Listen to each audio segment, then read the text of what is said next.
stolen since 1960 has not been up to 191 billion naira stolen by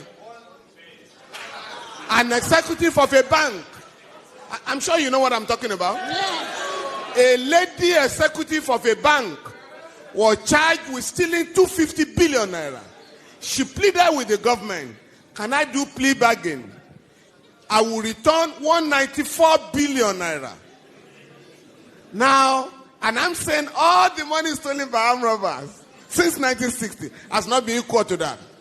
But we are then told by the ruling class, aided by imperialism, that everybody should mind his own business because of the fear that if you have a united African country in Nigeria, 170 million people, that is one of the largest markets in the world.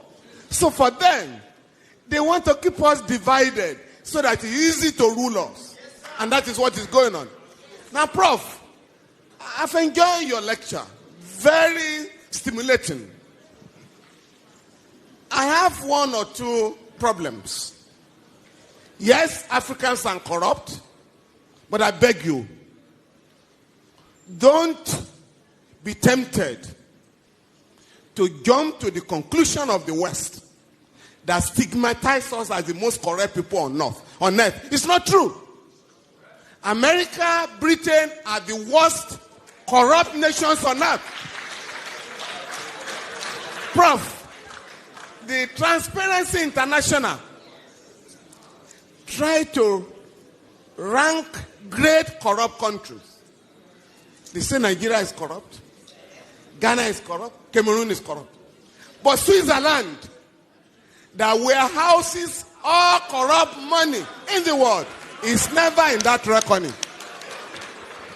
Secondly, sir, and I think that was the point Nkrumah was making, neocolonialism, the last stage of imperialism. Corruption, we must know, sir, is a manifestation of corruption. Because, like Fela said, Fela once asked me, I feel you are a professor of law. Fela said, Femi, with all this your funny law,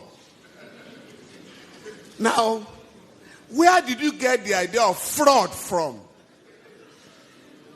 Money laundering. If the Western people were not stealing, there would be no word like fraud. No word like stealing.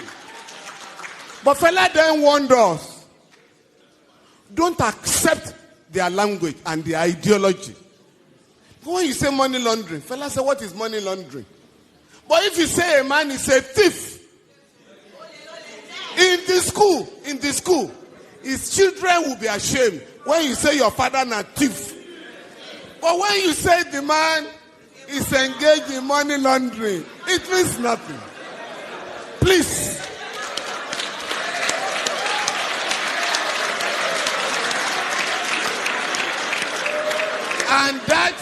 And that was when Fela was reminding us that they get the ruling class. Fela said members of the ruling class have ways of deceiving us. Embezzlement, the fraudulent. Make I remember another word, just to deceive people. But if we are going to organize Africa, sir, we need to draw a line of dichotomy between the countries that are getting it right and those that are exposing Africa to shame. You mentioned Rwanda. Rwanda, not just the cleanest city, has the largest number of women legislators in the world, ahead of the West. But here, you are told here, women are supposed to remain in the kitchen, not to go to politics. And you know how they keep women away from politics? All the meetings of political parties are held in the dead of the night. Why? I'm talking of great ideas by lecturers, and you could pick and choose. And I chose ideas that could transform our continent. And when I went to practice, incidentally, I think Motorayo is left. Who asked the question? Morayo. I practiced under our father, the late Alawa Kabashorun, and he was an African lawyer, was very close to Nkrumah, Fela and all that. And that generation believed that Africans should be made to realize that we can solve our own problems. Fela sang about religion, and this is very important, because I was just reading Pastor Adeboye, who has just said that he wants to establish more churches so that everybody can have a church within a walking distance.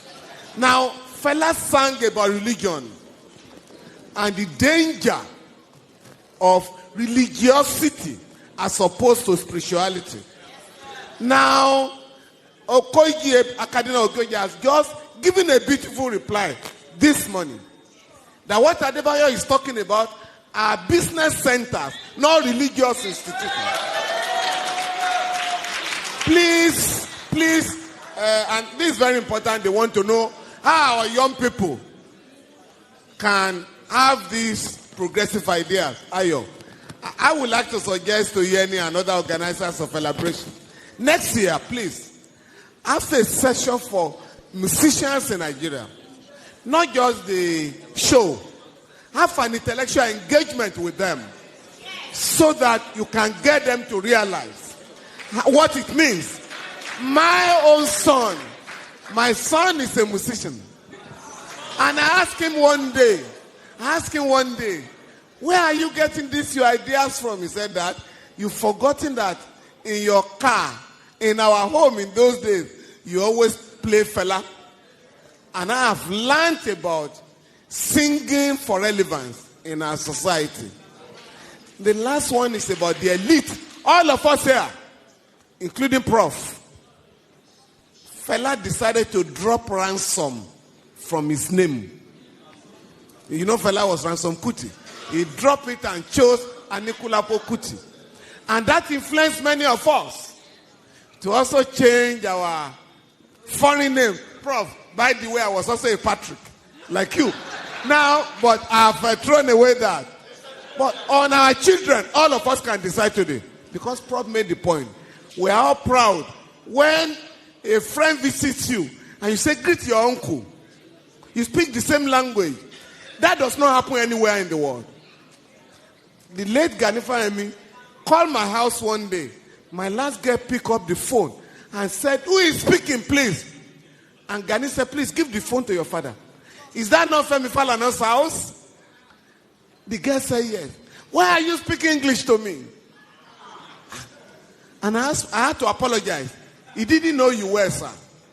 In my home, my wife and I decided, since we didn't learn our own English in school, at home, we're never going to speak English to our children at home. Now, that has paid off. Contemporary and friends of my children ask them now, where did you learn your Yoruba from? And I think all of us can decide to teach our children our native language. When we were in school, it was prohibited. They call it vernacular. If you spoke Yoruba in my secondary school, you would go for 2